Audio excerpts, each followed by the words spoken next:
Imagine for a second that you are sitting alone in a room and you're just completely surrounded by stacks and stacks of $100 bills. Okay, sounds pretty good so far. Right. I mean, you've spent years, maybe decades, accumulating this money. And in your mind, you are incredibly wealthy. You feel, superior to everyone outside that room. You have officially arrived. Yeah, you're set for life. Exactly. But then you pack a briefcase full of this cash. You walk out your front door and you go down to the corner store just to buy like a loaf of bread. You hand a crisp 100 to the cashier. They hold it up to the light. They look at you with just total pity and they hand it back. Oh, no. Yeah, it's counterfeit. Every single bill in your vault is completely worthless. That is just, wow. That's a gut punch. It is. That feeling, that devastating, humiliating realization that you have built your entire identity on a total illusion. That is exactly what we were talking about today on Reformed Thinking. So welcome. We're really glad you're here with us. It's a terrifying scenario, isn't it? Because the tragedy isn't just that the money is fake. Right. It's that the person spent their entire life exhausted, defending and organizing a hoard of absolutely nothing. Yes. Wasted energy. Exactly. And when we look at the source material for today's deep dive, we find the Apostle Paul diagnosing that exact same psychological and, spiritual delusion just in the realm of human relationships and theology. Right.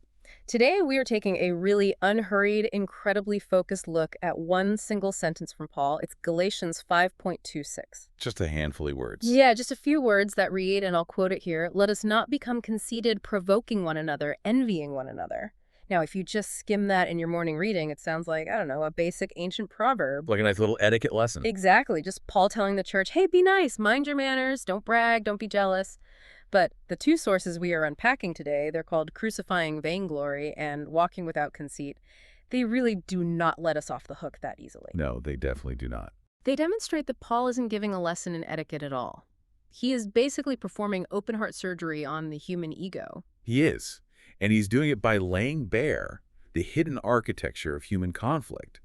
When you really drill down into these texts, you start to realize Paul isn't merely addressing the symptoms of our relational fractures.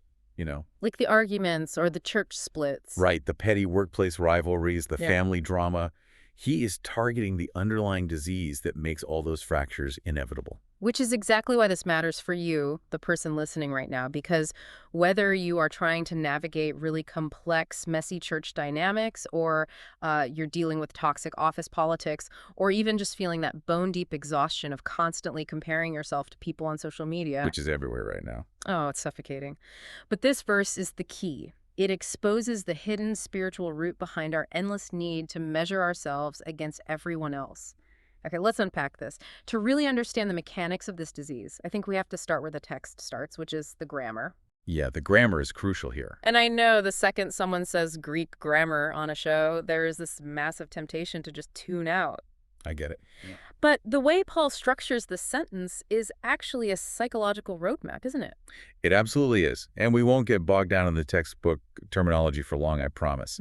But the syntax here is meticulously structured to prove a point. It's not just, a random list of 3 bad things you shouldn't do. Right, like a bulleted list. No, it's a logical progression. You have one main central command, which is the root of the problem, followed by 2 participial clauses that show the unavoidable destructive fallout if you ignore that main command. So it's very much cause and effect. Give us the actual text. Okay, in the Greek, it reads, Mojin metha kenodoxoi, alelis prokeinumenoi, allois phthonons. Okay, let's instantly translate that so we aren't just throwing Greek syllables at people. Fair enough. The main clause, the root command, is moji numitha kenodoxoi. Right. Literally, that translates to, let us not become empty glorious. Or, most of our English Bibles, let us not become conceited. But the mechanism, the actual how of this, is found in the verb tense Paul chooses. He uses a present middle subjunctive verb, ginemetha. Meaning what, exactly, in plain English? It means this isn't a static state. He doesn't say, let us not be conceited, as if he's pointing a finger at a specific, localized group of uniquely arrogant people who have just, always been that way. Like those proud people over there. Exactly. He says, let us not become. That implies a process. It is an urgent warning against a subtle, ongoing drift. Wow, that is a massive distinction. It means arrogance isn't necessarily something you just wake up with one day. It's a current you get caught in. Yes. a very strong current. And notice he includes himself in this. He uses the first-person plural. Let us not become. Paul, the great apostle. Right. Paul recognizes that any believer, any elder, any seminary professor, any church planter, anyone can progressively slide into this state of empty glory if they're not actively, vigilantly mortifying it. So it's like a toxic plant. If the root is this slow drift into conceit, what are the branches? I know we mentioned cause and effect earlier. If the root takes hold in the soil of your heart, what actually grows out of it?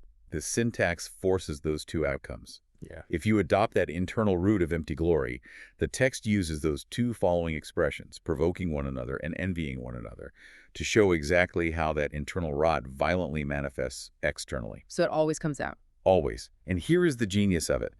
Which branch you produce depends entirely on your perceived status in the room. Oh, wow. Explain that. Well, if you look around and think you are winning, Oh. if you think you're spiritually, intellectually, or socially superior to the people around you, you produce the branch of aggressive provocation. You pick fights. Basically, yeah. Yeah. But if you look around and think you are losing, if you feel inferior or overshadowed, you produce the passive branch of envy. You know, it's terrifying how easily this progressive drift happens, especially in a church context. Oh, absolutely. Because nobody walks into a church on a Sunday morning and consciously thinks, you know what? I'm going to cultivate some empty glory today so I can completely destroy this community. Yeah, no one has that on their to-do list. It happens by inches. Yeah. You start out with a totally genuine, spirit-led desire to serve. Let's say you volunteer to run the soundboard. A noble task. Right, or you organize a meal train, or you step up to lead a small group. And you are doing it for the Lord, but then inevitably someone forgets to thank you. Yes. The flesh starts whispering right then. Right. You start noticing that the pastor didn't mention your name from the pulpit during the announcements. Mm-hmm. You see someone else getting praised for a ministry that you actually helped build from the ground up. And before you even realize what's happening, that genuine desire to serve has warped into this quiet, desperate craving for recognition. It's so subtle. The gospel asks, what has Christ done? But your flesh starts asking, how do I compare? You've drifted. And when you start asking, how do I compare, you are actively becoming what Paul is warning against. You are building your identity on shifting sand. You're building it on status, on your theological pedigree, on how well-behaved your kids are, or on your ministry success. It's that counterfeit currency again. Exactly. But to really grasp why Paul is attacking this with such precision, we have to look at the pressure cooker he was writing into. The Galatian churches in the first century were not operating in a vacuum. No, they definitely weren't. They were planted right in the middle of a Greco-Roman culture. This is around AD 48 or 49. That was absolutely obsessed with status. Obsessed is the right word. Anthropologists refer to it as an honor-shame paradigm. And I think we really need to understand how completely foreign their concept of honor is to our modern sensibilities, at least on the surface. It was a fiercely competitive environment. In the Greco-Roman world, your public prestige, your civic ranking, your ancestry, even your rhetorical skill in a public debate, these were the absolute currencies of human worth. It was all public. Everything was visible. Everything. Life was rigidly organized by visible gradations of honor. You had these really complex patron-client relationships. How did those work? Well, if you were a wealthy benefactor, a patron, you expected public, lavish recognition for your gifts. You didn't give anonymously. And if you were a client, you owed absolute, unquestioning loyalty and public praise to your patron. You competed in the civic arena specifically to elevate your family's name and crush your rivals. Which means humility, the very thing Jesus modeled, wasn't just unpopular in that culture, it was disgusting to them. Precisely. In the pagan cultural ethos, humility was not a virtue at all. It was a shameful vice. Wow. Yeah, it was an admission of defeat. It was considered an attitude fitting only for slaves, cowards, or conquered peoples. So into this hyper-competitive, chest-thumping world, the gospel arrives. And just blows it up. It really does.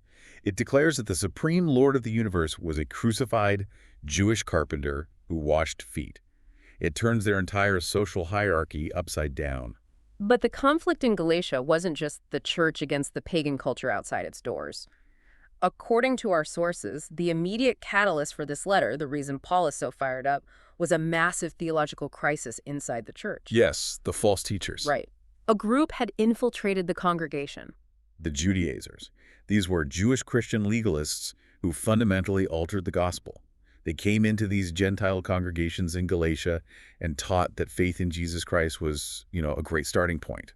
But not enough. Right? They said it was insufficient for full salvation. They insisted that if a Gentile truly wanted to be justified, to be fully accepted into God's covenant family, they had to add human merit to the cross. They had to perform. Exactly. They had to adopt the Mosaic law.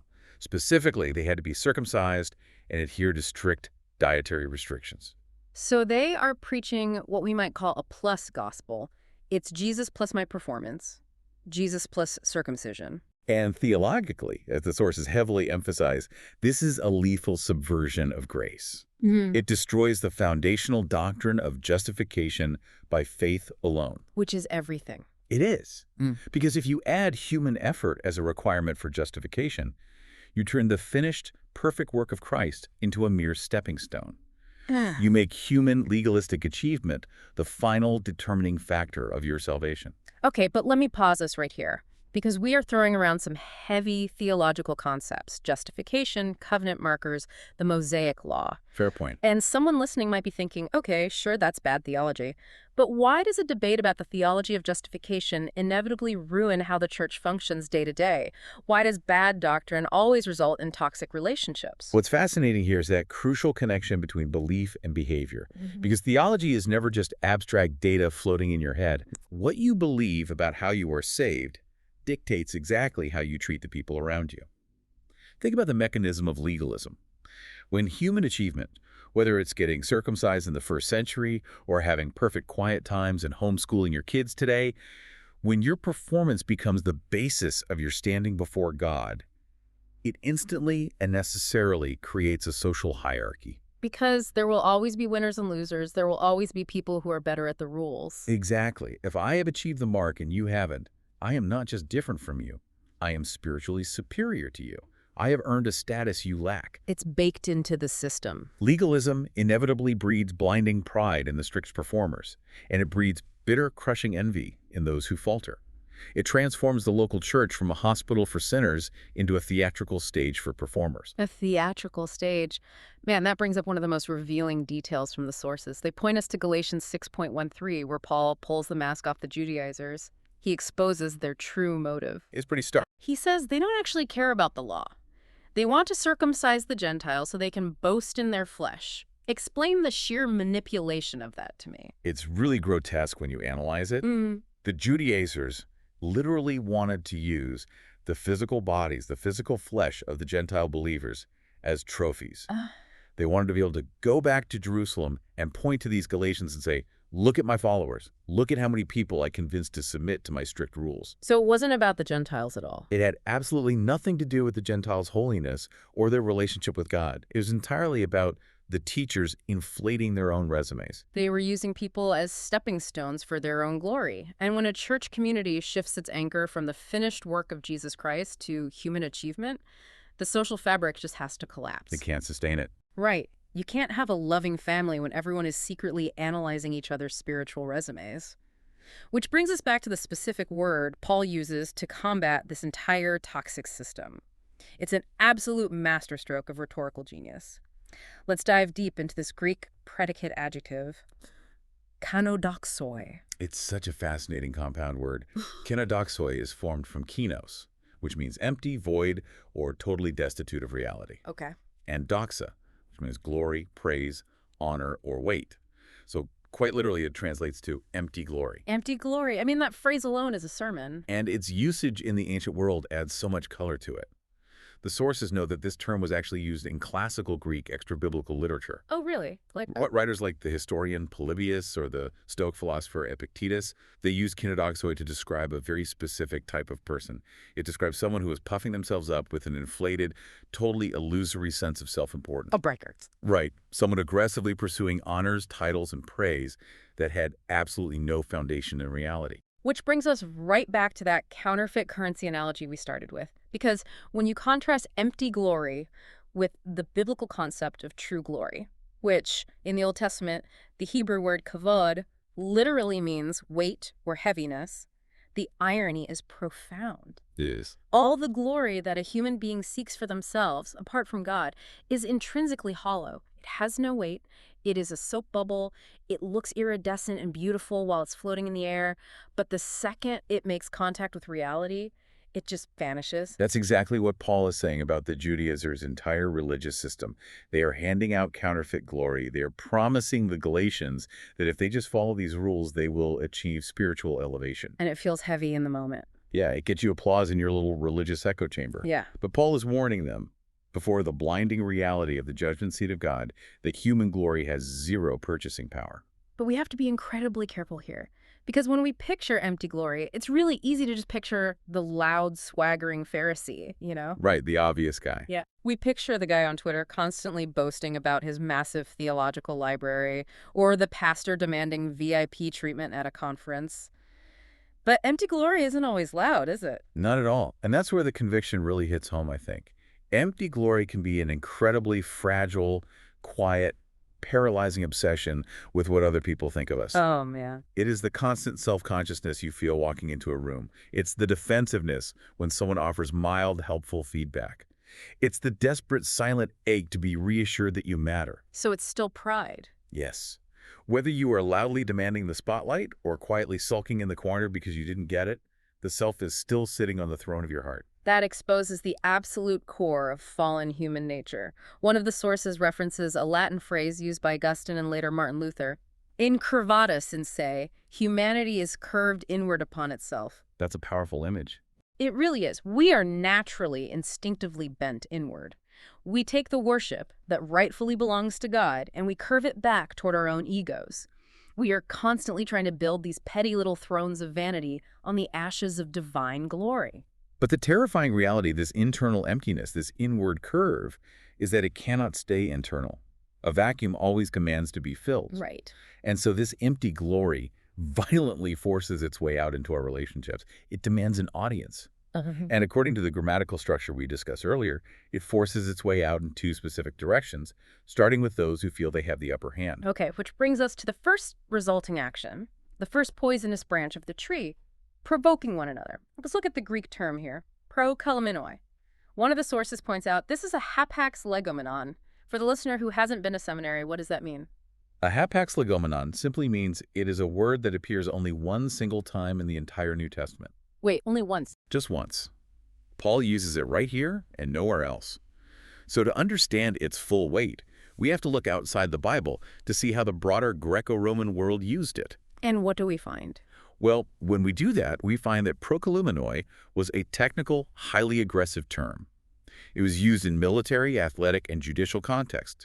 It literally meant to challenge someone to a duel, to summon them to a legal contest, or to provoke them to a trial of strength. Wow, a trial of strength. Furthermore, the fact that Paul uses the middle voice in Greek highlights the self-interested nature of the action. It means you are challenging someone else specifically for your own advantage. You are picking a fight so that you can display your own dominance. That paints a horrifying picture of what was actually happening in the Galatian churches. I mean, Paul is essentially describing a church that has transformed into a gladiator arena. That's a great way to put it. You have members constantly throwing down the gauntlet. And what are they using for weapons? They are using their orthodox knowledge, their spiritual gifts, or their moral strictness to challenge, humiliate, and dominate their brothers and sisters. It's a spiritual blood sport under the guise of religion. That is exactly what happens when you are driven by a desire for self-exaltation. You inevitably stop viewing your brothers and sisters as family, and you start viewing them as rivals. Right, they become competition. They become obstacles to your glory or stepping stones for your ego. You seek out occasions to prove your superiority. And we see this today, don't we? All the time. You might turn a casual coffee shop conversation into an intense theological debate, not because you care about the person's soul, but because you want to win. You just want to show them how much Calvin you've read. Right.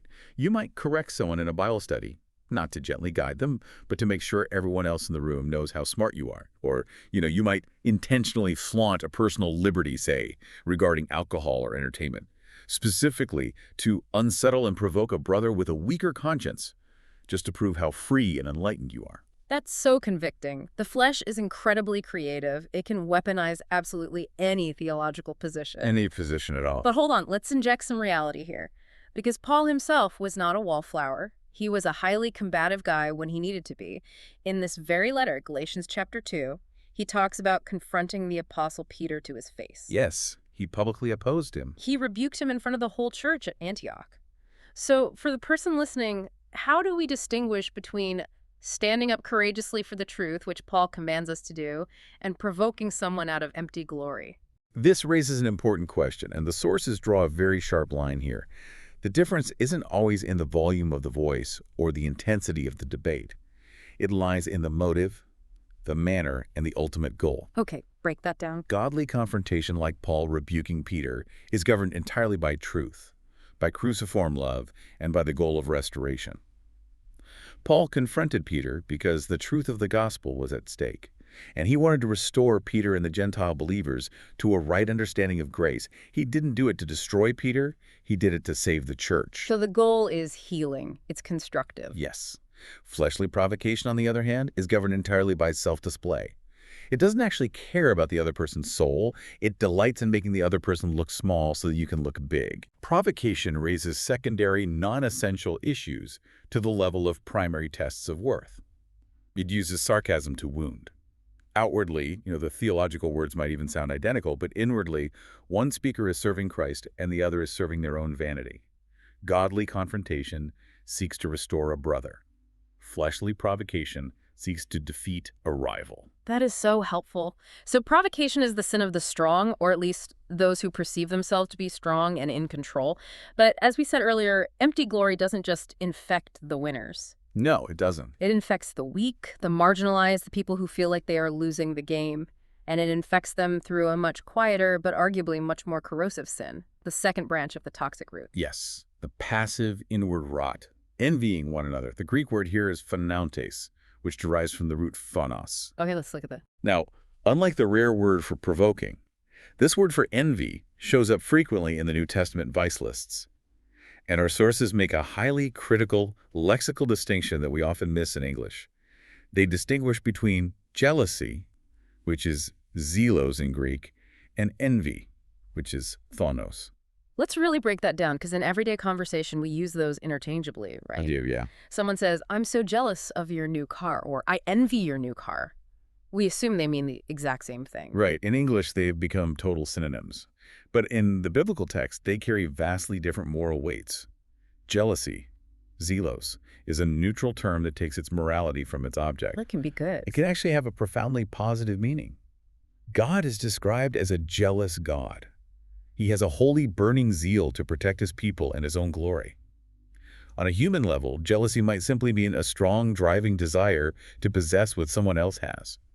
You see that your neighbor has a beautiful, peaceful marriage, and you think, I want a marriage like that. Which isn't bad in itself. No. That desire can spur you on to seek God and work on your own marriage. But envy is different. Envy, phonos, is exclusively, irredeemably evil in Scripture. Envy isn't just desiring what someone else has. Envy is a bitter, venomous sorrow at another person's prosperity. Venomous sorrow. It is an internal rotting of the bones. It is almost always accompanied by a secret, malicious wish to see the other person stripped of their blessings. That is a chilling definition. Venomous sorrow. Jealousy says, I want what you have. Envy says, I am furious that you have it and I want it taken away from you. It is a distinct work of the flesh that destroys Christian fellowship from the inside out because it completely replaces brotherly joy with covert malice. Wow. And the sources bring up a historical example that perfectly illustrates the lethal nature of envy. Think about the crucifixion. Matthew 27:18 explicitly states that Pilate knew it was out of envious, that the religious leaders had handed Jesus over to be executed. Right, because Jesus had the crowds, he had the authority, he was doing the miracles they couldn't do. And instead of rejoicing that God was finally visiting his people, their empty glory drove them to literal murder. Here's where it gets really interesting, though. The psychological cycle of it all. The sources point out that deeply warped cycle, yeah. The envious person interprets God's kindness to someone else as a personal injury to themselves. We need to just sit in that for a second. Let that sink in. Uh, God blesses your friend. Maybe they get a promotion at work. Maybe they finally get pregnant after years of trying. Maybe their ministry suddenly explodes with fruitfulness. oh. And instead of rejoicing with those who rejoice, your heart twists and you think God's kindness to them is an insult to me. Why them and not me? It turns the entire Christian life into a zero-sum game. You start operating under the delusion that there's a limited supply of God's grace, and if someone else gets a piece, that means there is less for you. Which is awful. Another person's success physically feels like your diminishment. And if you extrapolate that out, if you have a whole community of people operating with that psychology, you can see how envy forces a church to rot from the inside out. Genuine fellowship becomes literally impossible because everyone is secretly keeping score. You're always measuring. If someone else is honored, your first instinct is to minimize it. You think, well, they only get that promotion because they flattered the boss. Or you search for a flaw to mention. Or you immediately redirect the conversation back to your own accomplishments. You become suspicious of genuine gifts in others. You become slow to rejoice. A church gripped by envy has stopped looking at Christ and has started feeding on the toxic slop of comparison. And this perfectly highlights why Paul puts these two things side by side. Provocation and envy. The strong provoke, the weak envy. But they are just two different sides of the exact same coin. They both stem from empty glory. Both are driven by empty glory. Which leads us to look at the broader literary structure of the book of Galatians. Yeah. Because verse 26 isn't just floating in isolation. It serves as a structural hinge for the entire back half of the letter. Right. It sits squarely between the abstract theology of chapter 5 and the practical, on-the-ground instructions of chapter 6. Let's look at chapter 5 for a second. Paul sets up this radical, cosmic antithesis between two irreconcilable kingdoms, the flesh and the spirit. And he lists the works of the flesh and the fruit of the spirit. And one of the sources points out something fascinating about that list of the works of the flesh in Galatians 5:19-21. When modern evangelicals hear the word flesh, we almost immediately default to thinking of private, individual moral failures. Specifically sexual sins or, substance abuse. Exactly. And while those are definitely included, out of the 15 explicit works of the flesh Paul lists, the vast majority are actually social and factional sins. Let me read the list. Enmities, strife, jealousy, fits of anger, rivalries, dissensions, divisions, envy. Those are all community-destroying sins. Exactly. The flesh is inherently factional. Its very nature is to sever relationships and exalt the self. Conversely, look at the fruit of the Spirit. Love, joy, peace, patience, kindness, goodness, faithfulness, gentleness, self-control. They're unifying. The fruit of the Spirit is fundamentally relational. It creates community. So Galatians 5:26 serves as the definitive bridge. It translates the broad, abstract command of walking by the Spirit into a very explicit prohibition against corporate, fleshly behaviors. Yeah. But even more importantly, it sets the stage for the very next sentence, Galatians 6:1. Right. Galatians 6:1 says, "Brothers, if anyone is caught in any transgression, you who are spiritual should restore him in a spirit of gentleness." I want to ask you, listening to this, to imagine trying to obey that command in a church that is completely infected with empty glory. It's impossible. Imagine a church where everyone is constantly provoking and envying each other, and then a prominent brother or sister falls into a public sin. What happens? It is an absolute disaster. If a church is dominated by vainglory, they are totally and completely incapable of restoring that person. Because the conceited person will just mock the fallen brother, using them as an example of why they themselves are so much holier. The provoking person will use the failure as a weapon, condemning the fallen believer to elevate their own strict moral standing. And what about the envious person? The envious person will secretly, quietly rejoice in their spiritual ruin, thinking, finally, the golden boy has been brought down to my level. That is bone-chilling. But a spirit-led church, a church that has actually mortified vainglory, will receive the fallen believer with tears and gentleness, knowing that they themselves are just as vulnerable to sin. Yes, gentleness is key. Which reveals something profound about how we measure church health. True spiritual vitality is never verified by ecstatic emotionalism or the size of the building or the slickness of the production or even how many heavy theological volumes the pastor has read. It is verified by the quiet, sacrificial mortification of the flesh and humble, brotherly love. And that leads us to the most pressing, urgent summon of this entire deep dive. Ugh. Because if human willpower and moralistic rule-keeping only create more empty glory, which is exactly what the Judaizers proved. How do we actually cure this disease? Yeah, what's the antidote? We can't just grit our teeth and try harder not to be proud. Trying to be humble by your own effort usually just makes you incredibly proud of your new humility. Right, you catch yourself thinking, look at how humble I was in that meeting today. I'm probably the most humble person here. It's a complete trap. The flesh cannot cast out the flesh. So where is the cure? According to the sources, the cure is radically, exclusively Christological. We have to look outside ourselves to the person and work of Jesus Christ, who is the supreme cosmic antitype to the kenodoxos, the empty, glorious person. Okay, unpack that for us. Drawing heavily on the Christ hymn in Philippians chapter 2, our sources paint this incredible, breathtaking contrast. Fallen humanity is utterly destitute of true glory, so we frantically hunger for and invent empty glory. We scrape and claw for status. We want to be seen as heavy and important. Right. But Jesus Christ eternally possessed the supreme, uncreated, heavy glory of the Godhead. He had all true glory. Yet when he entered human history, he refused to grasp it or use it for self-display. Philippians says he voluntarily emptied himself, ekinson in Greek, taking the form of a servant. Wow, the contrast there. Where we, who are empty, puff ourselves up with fake glory, Christ, who was full of true glory, emptied himself to serve and to die. And you see this dynamic play out perfectly in his earthly life. He was constantly surrounded by arrogant religious leaders, Pharisees and Sadducees, who were desperately trying to provoke him into rhetorical duels so they could boost their own status. They tried constantly. But he never took the bait. He refused to provoke his accusers. When he was reviled, he didn't revile in return. And as we mentioned, he submitted himself to be the ultimate victim of human envy on the cross. If we connect this to the bigger picture of Reformed theology, the cross of Jesus Christ is the absolute final end of human boasting. Because on the cross, Jesus didn't just model humility. He bore the full, terrifying curse of our pride, our conceitedness, and our bitter, venomous envies. He took the penalty for it. He satisfied the righteous wrath of God against our self-exalting depravity. That's it. And practically speaking, for the believer, because your old self is crucified with Christ, as Paul declares in Galatians 5:24, that insatiable appetite for human praise has lost its rightful dominion over you. The chain has been broken. Let's bring this right back to you, the listener. Let's talk about your identity, because this is the heart of the matter. The gospel of grace provides the ultimate unshakable ground for true humility, because the cross exposes us as so utterly lost, so radically depraved, and so bankrupt that the eternal Son of God had to be tortured and killed to save us. There's no room for pride there. None. You cannot stand at the foot of a bloody cross and boast about your theological resume or your workplace promotion. It's absurd.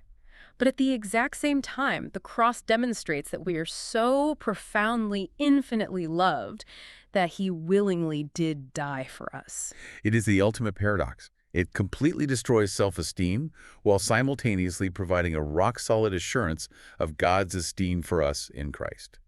You don't need to manufacture an identity anymore. The pressure is off. You don't need to exhaust yourself competing for status. You don't need to build a fragile little throne of empty glory because your status before the creator of the universe is already perfectly, permanently secured by the imputed righteousness of Christ. You are justified, adopted, and eternally beloved.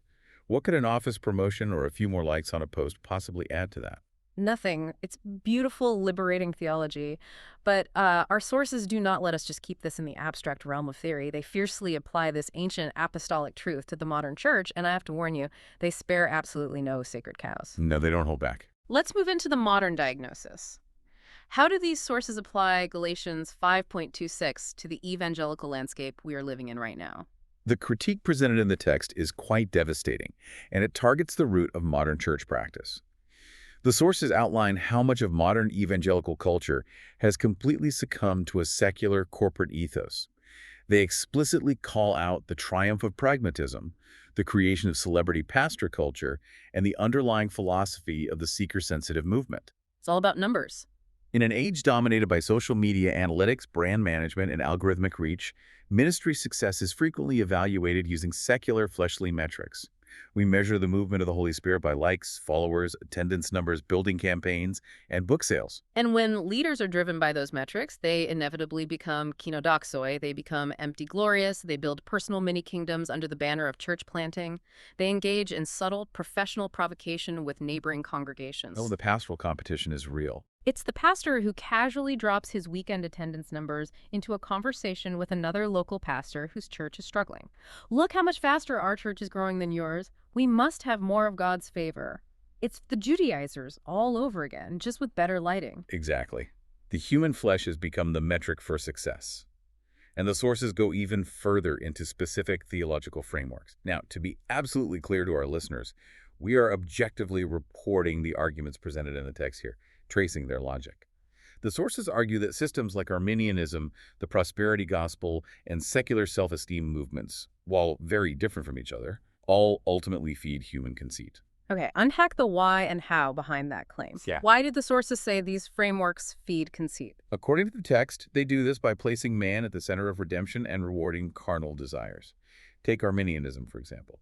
The sources argue that by elevating human free will to the point where it becomes the decisive factor in salvation, it inevitably leaves room for human boasting. Because I made the right choice. Right. If grace is offered equally to all, and I accepted it while my neighbor rejected it, I must have had some intrinsic wisdom or sensitivity that my neighbor lacked. The text argues this subtly nourishes vainglory. Regarding the prosperity gospel, the critique is even sharper. It literally baptized the flesh's desire for empty glory, wealth, health, status, and calls it the blessing of God. It just justifies the flesh. And self-esteem movements urge people to look inward for intrinsic worth, totally bypassing the devastation of the cross and the need for imputed righteousness. The sources argue these are all systems of empty glory because they give man a ground to boast in himself. No, I have to jump in here and push back on this because it would be incredibly easy for someone listening to this, someone who loves Reformed theology, who believes deeply in the doctrines of grace, total depravity, and the absolute sovereignty of God, to sit back, cross their arms, and say, yeah, get them. Those other guys are the proud ones. Thank God I have sound doctrine. Yeah, that's a huge danger. But the text does a masterful job of turning the gun right back on the Reformed camp. It warns that even strictly orthodox Reformed doctrines can be wielded carnally. How does sound doctrine become a tool for vainglory? This is perhaps the most dangerous trap of all, intellectual pride. When theology becomes a ladder for self-display rather than a means of worship, it creates what the sources call swagger. We see this all the time with what people call the cage stage Calvinist. Oh, yes, the cage stage. You can take the doctrine of total depravity, a doctrine that explicitly says we are all deeply sinful, broken, and completely incapable of saving ourselves. And instead of it making you incredibly patient, humble, and compassionate with weakness of others, you weaponize it. You use your precise knowledge of that doctrine to be arrogant and contemptuous of those who haven't read as many Puritan paperbacks as you have. Oh, that hits close to home. You use the doctrine of grace to be entirely ungracious. Precisely. You provoke debates on social media just to show off your theological discernment. You turn every minor disagreement into a gladiator contest to prove your superiority. The sources warn, with absolute clarity, that any claim to spirituality or orthodoxy that nourishes vainglory actively contradicts the Holy Spirit. It doesn't matter how right you are. If your sound doctrine makes you an arrogant, provocative jerk, you are not walking by the Spirit, regardless of how perfectly you can recite theology. You are in the flesh. It's the guy meticulously crafting a 500-word comment on a theological blog using $550 words, not to actually help the person he's replying to, but to ensure everyone else scrolling past sees how brilliant he is. It turns fellow laborers into competitors. It really does. So knowing how deep this disease goes, knowing that it infects the worst theology and the best theology, and knowing that the cure is found only in the cross of Christ, how do we practically live this out? Let's pivot from the macro-institutional critique to the intensely personal daily application. The sources outline a deeply practical strategy for what the Puritans called the mortification of sin, the act of putting to death of the deeds of the flesh. They reference the framework of the Westminster Confession, specifically chapter 13 on sanctification, noting that this mortification isn't a one-time magical event at conversion. It's ongoing. It is a daily, continuous, brutal, spirit-dependent warfare against indwelling sin. And the text gives us 4 very specific, practical applications to fight empty glory in our daily lives. Let's walk through all 4 of these because this is where the rubber meets the road. What is the first strategy? The first strategy is cultivating intentional hiddenness.